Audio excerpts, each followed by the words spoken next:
Thank you very much. Just before I get started, I am not a professor or a clinician of any sort. I am, as I mentioned, a farmer and a teacher, so I probably won't be able to speak as eloquently as the rest of our speakers have been so far this morning, but I'll certainly try my best. So my name is Emma O'Sullivan, and as I mentioned, I am first and foremost a mother to three beautiful, well, sometimes wonderful children. I'm also a teacher. I work in a primary school just outside Haverfordwest in Pembrokeshire. I'm a farmer. I try to be a farmer. We're currently in the middle of lambing, so if I look tired, it is because we have lambs that like to arrive at 2:30 in the morning. I am also a wife, and what isn't mentioned on here is I am also a widow. So I'm going to take you back a little bit, about 12 years ago, really, to where everything all began. I met Daniel on a night out, as you do, and as you did do back in those days, in Newport, Pembrokeshire. If you're from a farming background, you'll get this. If you're not, this is going to sound a bit strange. It was May, so we went to the pub, and I met this gentleman, and he seemed very lovely, chilled out, really good fun. Although I met him in May, I didn't actually meet him again until September, because obviously, when you're farming, silage comes first. That's basically grass. Now, as a woman in the farming community, you get used to the fact that grass comes before everything.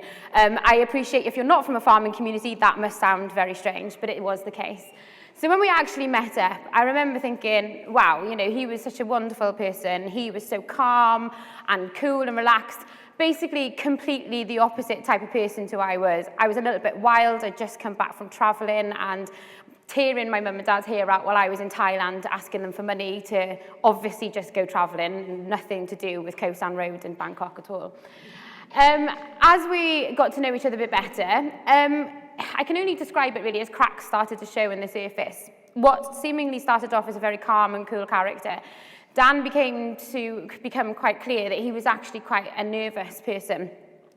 He would obviously have sort of what would have been described as having anxiety, and what I found out later on was quite severe depression that had gone on for a long time, but I'll come back to that in a second. We got to know each other, and I started to kind of understand really that he really struggled with just life in general. There were certain things that had happened throughout his childhood, and I know a lot of what Rory had spoken about this morning really resonated with me with all of these, elements that have happened throughout his life. And what eventually led to his suicide was an accumulation of things that had happened all over these years.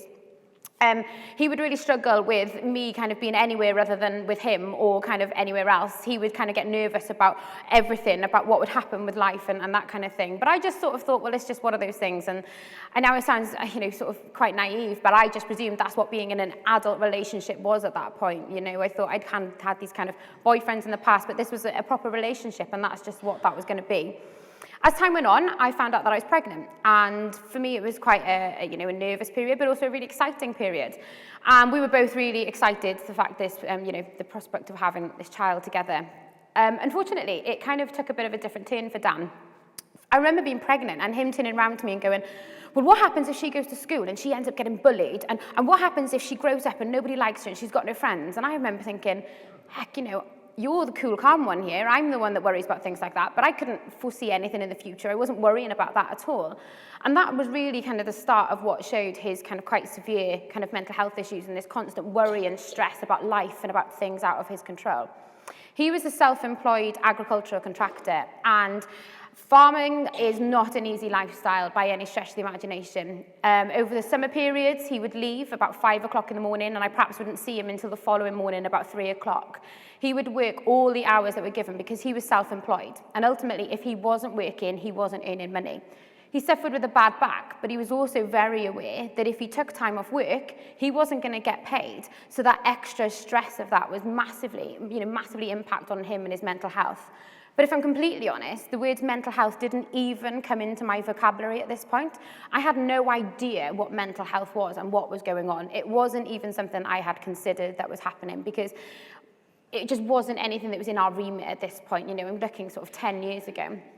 As Mally got older, although he sort of started to calm a little bit, he would still stress about the smallest things, If she had ballet to go to, perhaps one Saturday, but like, oh, well, I'm not going to take it this week. No, she has to go. She has to go to ballet because you don't want him missing out. And he had this kind of sort of secondary stress for his daughter.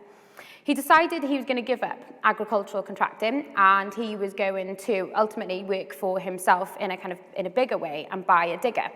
Now, when he said to me, I'm going to buy a digger, in all honesty, I thought he was buying like a little digger. And so when we had this absolutely humongous, I think it was like 13-ton digger or something, turn up down the road, I remember thinking to myself, oh my goodness gracious me. Maybe not as polite as that, but it was something along those lines. And I just remember thinking to myself, how are we going to manage this? You know, you can't just move this around on the back of a trailer. It's a lorry job and that kind of thing. But I also learned to this point that any stress that I showed would come out with him and kind of really kind of, you know, sort of get worse and manifest itself into a place where he couldn't control it at all. So I decided to sort of keep my mouth shut, and I was like, yeah, that'd be fine, it'd be great. You could see the minute that the digger arrived, he started to regret his sort of decision and think to himself, this isn't going to work. But he still went off and he was still doing his work and his bits and bobs. It came to sort of the point where actually we were not in financial difficulty by any stretch of the imagination, but again, the ongoing costs of this kind of digger and life in itself started to kind of pile up, and we really kind of found ourselves in a position where we didn't know kind of what to do. We had this massive digger. He was working kind of a couple of days a week, but for some reason, all of a sudden, he wouldn't go to work on a couple of days, and for someone who like worked 5 days a week in school and was always kind of there, I couldn't really understand why he all of a sudden just wasn't going to work. Looking back now, it was because he was having one of those down days. And I know when Rory spoke this morning, he sort of spoke about those waves and the waves. I've always described them as a roller coaster where he has the downs. And some days he'd kind of be okay, and then other days he'd go poof, right down and hit the bottom of this roller coaster. And trying to pull himself back up was really, really difficult and took a long time. But we kind of learned how to do it. And I did things, you know, that I thought would help. So I was like, right, have a good cup of tea, you know, and have a nice bath, you know, that fixes everything. And a steak, you know, have a nice piece of steak, because steak is great. Unless you're vegetarian, that's not great. But steak, as a farmer, great. So I was trying to do all of these things to try and essentially just make him better and fix him. And it just wasn't working. And we got to a point where I just didn't know really what to do. And I remember we were living up in Eglwysuru, just up the other side of the Preseli mountains in Pembrokeshire. And the weather was really bad. And I thought, I'm going to take this opportunity to kind of move back down with my parents for a couple of days. It was closer to work. And I would have the ability, basically, to kind of just refresh my brain, I think, really, and sort of see kind of where I was at and what kind of was going on. I got down there. I opened up my laptop to do some work. And as I opened the laptop, there was a video on YouTube which said how to tie a noose. It came very apparent very quickly that this is what he was attempting to do and this he was looking to do. I panicked, absolute sheer panic. I didn't know what to do. I remember calling my dad and screaming, I found this video and I don't know what to do. So I ran around his family and friends and I said to him, you need to get up there and check he's okay and just make sure he's alive, but don't tell him I said anything, don't tell him what I've seen.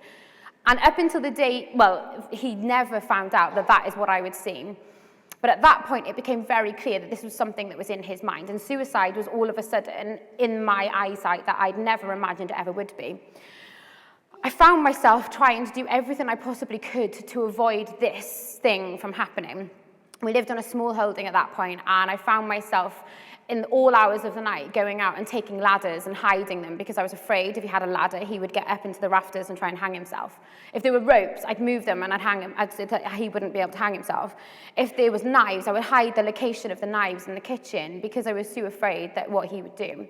And this went on and on and on, and it really, you know, ultimately, in kind of hindsight, was very detrimental to my own mental health. But the whole time this was happening, there was this massive elephant in the room that neither of us were talking about, was the fact that I knew he was suicidal, but neither of us had this discussion about this. I decided in all my wisdom to also take on a lot of the financial responsibility. So anything that needed to be done with regards to the digger or you know, kind of taxes, insurance, anything like that, I did it all. If tyres needed changing on the car, I'd go and do it, just because it would save that financial. And I thought in my brain, if I can stop the stress that's happening, I will stop him from killing himself. I bought a house by myself. At the age of 22, I think 23, I found myself putting down a deposit. I worked my socks off and I put a deposit down. So we had a home to live in that was ours. And I thought that would take that stress off him too. But ultimately, all I was doing was avoiding the inevitable. And he still went through these kind of roller coaster of emotions of going up and down. I found myself pregnant with our second child. We had Mally, and then by this time Tristan came along. And I honestly thought that would change things. We had a little boy, and, you know, without sort of being too think about it, it was every farmer's dream to have a little boy who's going to chase them around driving diggers with them and tractors. But ultimately, he just made the stress so much worse, it really did. He worried about everything. He worried about where the children were. My mum looked after the children because I went back to work, and he was worried, well, where is she taking them? Who is she speaking to? Who are they going to be with? Every aspect of this life caused him so much stress, to the point where you could physically see it on his face. He would go grey as anything, and he had these lines on his forehead that you might be able to see, but funny enough, the top left photo where he's got Mally and Tristan in his arms is perhaps the only photo I've got where he doesn't look completely stressed out and completely done. This photo on the bottom right-hand corner was taken on the 3rd of July, 2016. Tristan was 14 months old, and we went on a tractor run. Again, if you're not part of the agricultural community, this is going to sound weird, but basically, a lot of farmers get together, they go on their tractors, they follow each other around, and then they go home. It might not sound very interesting, it's a great day out. So we had a trailer and all the children went, and he would never usually go on things like this. He hated doing anything with other people, that he had such bad social anxiety and really kind of worried about anyone and everyone. He also very really kind of socialised with regards to kind of alcohol. I know we spoke a lot about alcohol this morning, and when he was younger, the only option for him as a contractor was to go down the pub. There was very little socialisation options for him growing up in rural communities in Pembrokeshire, and very much similar sort of story across Wales. So he'd finish work as a contractor, they'd go to the pub, they'd drink themselves silly, they'd go to bed, and they'd get up and they'd do the same thing the next day until they got married, and then that would stop, maybe. So we found ourselves being invited to this tractor run, and lo and behold, he said he was willing to go. Now, I remember thinking to myself, wow, this is huge, we're making a massive change here, and this could be a really kind of a new start for us as a family, that we actually go places, because in all honesty, we never went anywhere as a family. He just wouldn't go. It would be me and the children, and he would stay home. So we went on this tractor run, and then we got back from the tractor run, and he said, do you know what, I actually think I'm going to go to the pub. And I'm thinking, oh my God, this is amazing. We're making great progress. So off we went to the pub. I remember going home, sitting in our lounge thinking, do you know what, life might actually change. We might actually here be part of this community. He might finally settle and be happy. Those lines and that stress that he shows in his face every day might be gone. The roller coaster might actually start to be on a bit of an even keel.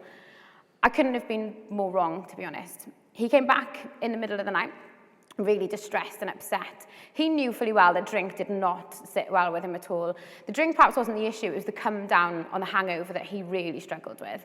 We've all been there, we've had hangovers and you feel really rubbish, but he almost kind of tended to suffer tenfold and even worse, and it would drag him and all of his demons down to a deeper place that he just couldn't get out of. So we managed to get him to bed. He woke up the next morning and he was still in this massive kind of thing. He just couldn't shake it at all. He was so upset and unhappy. And again, in my head, because of my little understanding about what to do, I decided, I'll make you a Sunday lunch. I'll give you a cup of tea and all this kind of thing. Just basically doing anything that I thought could make him happy. The Monday came and I went to work, and he was looking after the children on a Monday and a Tuesday at this point. I was in school and I had a text message that said, I'm really not doing very well. And this was a bit of an extremely scary prospect for me, because although he'd been through so much up until this point, he'd never actually admitted the fact that he was not doing well at all. So I came home and I was like, have a cup of tea, That's my same old story of making things better. And that night he said to me, I'm going to go and speak to my family. And I thought, okay, this is really good. He's going to try and talk to somebody. He went, and that was the last time I ever saw him. At 2 o'clock in the morning, I had a phone call, and I remember answering it, and he just said to me, I really love you, don't you? And I said, I remember being half asleep, just going, just come home. Like, what are you doing? Just come home. He said, I'm just going to pop to my mum's. He said, but you know that I really love you. I put the phone down, and I woke up at 6 o'clock in the morning, and he wasn't there. And for all of Dan's faults, and for as much as the hardship and the times he went through, he was always there for the children. I started to panic.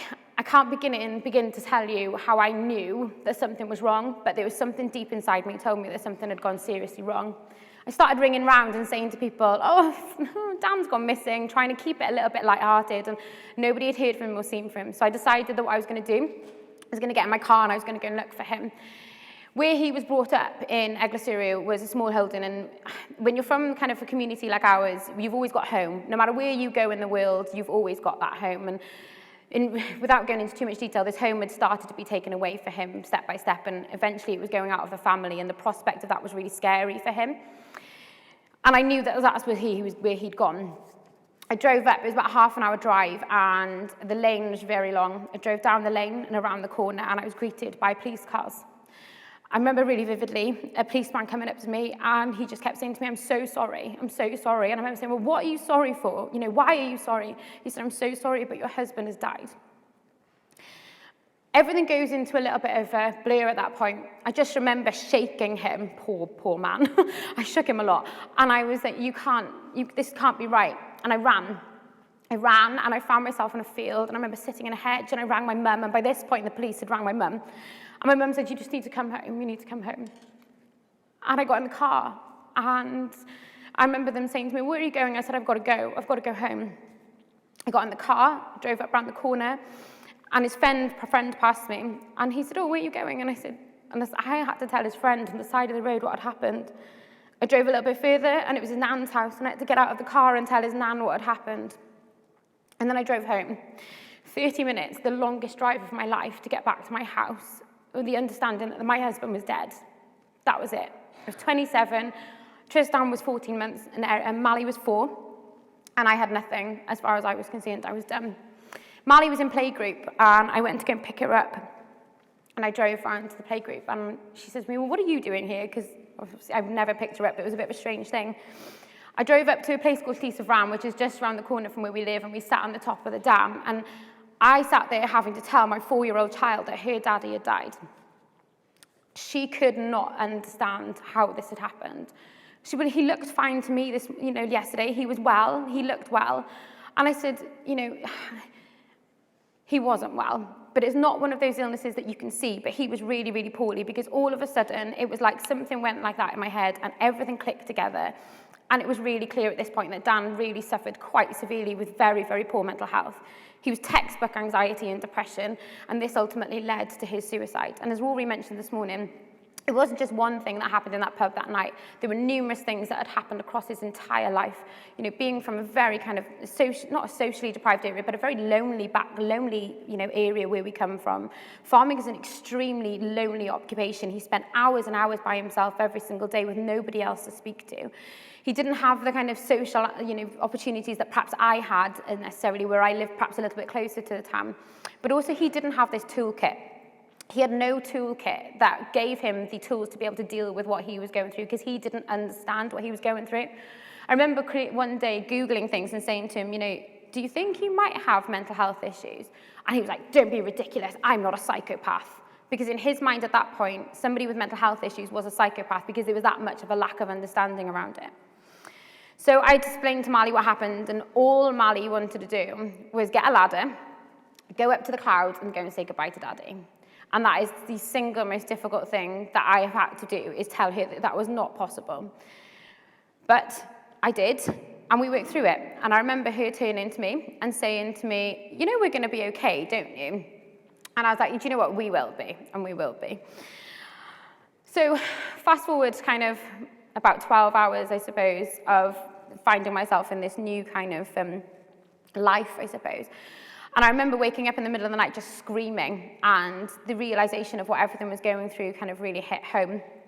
I was very much kind of in this position of just pure shock. I couldn't see for an hour ahead of me, let alone for the next day or the next week. People were asking me, well, what about this and about that? I couldn't function. My brain was completely fogged over to a point where I couldn't even contemplate what was going on. To kind of fast forward a little bit, the impact of Dan's suicide on my own mental health has been bigger than I ever imagined. I would class myself as someone as before who was very mentally strong. I had a really good toolkit. But even the people with the best toolkits can still struggle. I found myself in positions where I've had such severe anxiety that I didn't leave the house for 6 weeks at one point because I was having such severe panic attacks. And that was following sort of 3 years on from his death. It was no kind of clear process of how I dealt with that, but the impact on myself and my children has been something that we literally deal with every single day.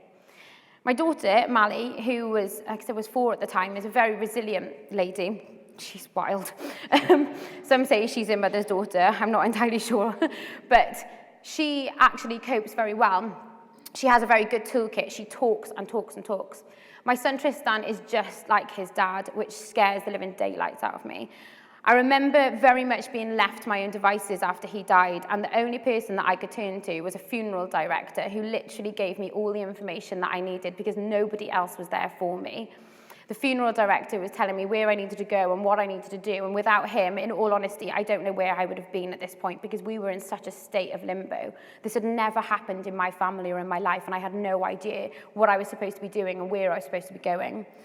I remember being asked to go up and identify the body, and I went up and I got in my car, and when I got up there I was told, oh, you don't need to do that because somebody's already done it. That for me was heartbreaking.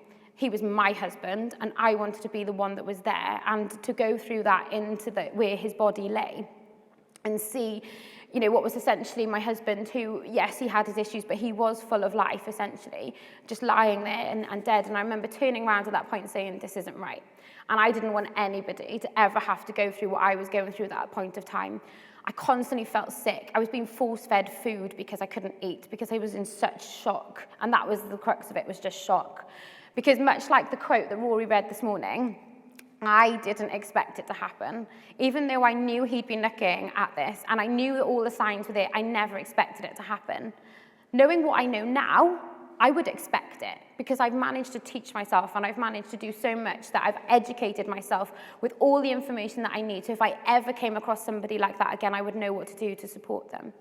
And that ultimately is what I decided to do. That day I walked out of, not identifying, but seeing Dan's body, I turned around and said, I'm going to do something about this. I knew I wanted to do something in the sense I wanted to support other people with poor mental health and make sure that no family had to go through what we were going through. So I decided I was going to have from the funeral the money that was donated and give it to charity. But if I'm completely honest, at that point of time, I couldn't find a charity that was doing anything for people like Dan. The farming, as I've mentioned, is a very, very specific sector with very specific people. It's a hugely male-dominated sector. The financial, uncertainty of the sector are massive. There's long working hours and it's extremely lonely. There are so many factors into it. But I couldn't at that point find a charity that was specifically supporting people like Dan. So I decided, having had a conversation with the minister who was taking the funeral. I'll be honest with you, I was 27 and I was best friends with a funeral director and a minister. You couldn't write a book. It was quite amusing seeing my kitchen table for a few weeks. And I remember talking to this minister and saying to him, I don't know what to do. And he said, well, you do something about it. Like, you can do something. And so that is where the DPJ Foundation was born. So this is the August after Dan died. He died on July the 5th. This happened very quickly. On July the 5th, he passed away. By July the 9th, I had an idea in my head that I was going to start up a charity. I didn't know what I was going to do, but it was going to be a charity that supported people in the agricultural sector. By the 15th, which was his funeral, I announced that that was going to happen and the donations would go to this charity. In between that, on the 11th, I had my 28th birthday. And I remember on my birthday shopping for a dress to wear to my husband's funeral. I think what shocked me more than most at that time is because of what happened, nobody knew how to speak to me. I was basically ignored. I would go places, and this is for months after this happened, and people would not know what to say to me because of what happened. Nobody knew how to approach the lady whose husband had killed herself because nobody knew what to talk about. It just wasn't spoken about at that point. So the DPJ Foundation was born because I knew that I had to do something about what was going on in my sector. Agriculture carries one of the highest rates of suicide above any other occupation. I wasn't aware of that at this time, and I spent a lot of time in the next few months kind of learning about what we could do and what I could do as a charity. I got to about October and decided that actually I wasn't coping very well with this and decided to go to the doctor to go and ask for some support, mainly pushed by my family, to be completely honest, because they were pretty sure I wasn't dealing with anything, and they were right to do that. I went to the doctor and I explained to the doctor that I wasn't coping very well and I needed some support, and they went and sent me away with some telephone contact numbers. I rang the telephone numbers for bereavement support and I was greeted with an answer phone message. A week later, I had a reply from a person on the end of that phone who explained to me I could have counselling when a space became available. They thought it would be about 6 to 9 months. I remember sitting there at that point in time, sat in a car, thinking to myself, wow, I doing okay, but Dan, if he would have made that decision to go to the doctors and have been told he was waiting 6 to 9 months, he would have really struggled with that. And I think, in all honesty, his first sort of thought back off that would be, well, nobody cares, so what's the point anyway? And if I'm completely honest, he would have probably killed himself anyway, because he would have felt that nobody cared. He was the type of person that needed somebody to tell him that there was something there for him immediately. He needed that immediate response that someone was there and somebody was there for him. So to tell you a little bit about the DPJ Foundation, I've actually written this bit down. I never write anything down when I talk to people, so just bear with me. I will be going up and down for a little bit. All of that was off the cuff. The DPJ Foundation provides support with those with poor mental health in many ways. Specifically, our suicide support is done in 3 ways. Prevention, which is done through training and awareness raising. Intervention through our Share the Load service, and post-vention support to those bereaved by suicide. Our prevention strategy involves providing mental health and suicide awareness training to those in the agricultural community, a sector with one of the highest rates of suicide. This training not only highlights signs to look out for, but also how to support somebody who is suicidal, and importantly, signpost them to the support, including the use of vital apps such as the Stay Alive app. We also do talks in colleges, schools, and young farmers clubs, targeting vulnerable young men and women who are at risk in our sector. The starting point for this training really came from my lack of understanding about how to support people and how to speak to Daniel when he was alive. I remember those things of what ifs. What if I'd have done this? What if I'd have said this? What if I wouldn't have spent so much time trying to fix him and more time actually just listening? And I often kind of have that thought of, I wish I just listened. As you've gathered, I don't have an issue with talking. Listening is the thing I've had to learn to do. I really wanted him and other people to understand how to express how they were feeling, but also how to manage that, but also how to support other people. He really needed a toolkit, which he didn't have. So what we tried to do is provide people with a toolkit, but also with the ability to support others and have the toolkit to provide that support with others. We have trained a huge amount of numbers across Wales and further beyond. Our training manager, Kay, is down here as well, who I'm sure will be happy to answer many questions about this. But basically, this training started from me receiving mental health first aid training, and realising that as great as this training was, it wasn't really suited to my community. I couldn't sit there and talk about the importance of lack of screen time and making sure you get in the outside. Farmers need to go inside, not outside. So you can imagine I was thinking, I can't stand in a room of farmers and tell them, go and get some fresh air. They would laugh at me. So it was all about making sure that our service and that our training was specifically tailored to the people that we were talking to. Farmers are a very, very funny breed. I can say that because I am one, but we are a weird bunch of people. And it's really important that they feel like they're being heard, and they make sure and they understand that they are being spoken to by somebody that knows them. And so the next part of this then was making sure that not only we had that prevention support in the sense of our training, but we needed to be able to offer support to them. And as I mentioned, when I went and had this counselling, went to go for the counselling, I was told that I would be waiting quite a long period of time. So I decided to set up a service called the Share the Load service. Our Share the Load helpline provides a 24/7 call line and text service run by our fully trained volunteers. These volunteers are Samaritan trained, as well as trained in self-harm and how to support somebody with suicidal feelings, plus many, many more of these training opportunities our volunteers have. So what we do then is, following a phone call with our volunteer, we then provide fully funded counselling in a flexible and accessible way in both English and Welsh, also including outreach counselling, telephone and text counselling. Since 2018, we have supported over 700 people from the agricultural community in Wales, from the ages of 7 up to the age of 87. Although not all of our callers are suicidal, some are, and we are ready and prepared to support them when needed, and most importantly, provide them with the professional support that they need. All of our counsellors are fully qualified and registered professionals. So when I say about outreach, I go back to that idea of our farmers being a funny bunch, because a lot of farmers don't like to leave the farm. This is why many of them do not visit GPs. They don't go. My dad is a farmer, and I don't think I can call once in the last 30 years he's visited his doctor. And when he went to the doctor, she was so surprised to see him. She literally gave him the biggest MOT of his life, including having to do samples he told me too much information about. He came back and he said, I'm never going back there again. So I knew that GPs, although some farmers do visit GPs, that wasn't going to be the route we needed. So we needed to make sure we were reaching out to farmers in a way that they were in places. So we go out to markets, we go to the places that the farmers are, we put our information in all the places that farmers visit every single week so that they know our support is there. We have volunteers based all over Wales who go to all of the places that our farmers go to so that they know that they're there on hand to support should they need. We also, as I mentioned, our counsellors go out and do outreach support. So a lot of that, I remember very early on in the service, having a phone call from a counsellor, and I was very kind of early on, and I was checking up. I said, how did it go? Was everything okay? She said, yeah, it was great, but there was a sheep under the table. I was like, that's fine, don't worry. So our counsellors will literally go out onto farms, and whether that be walking around the fields with our farmers or sitting at the kitchen table and having a cup of tea, whatever that might be, they go around and they provide that support.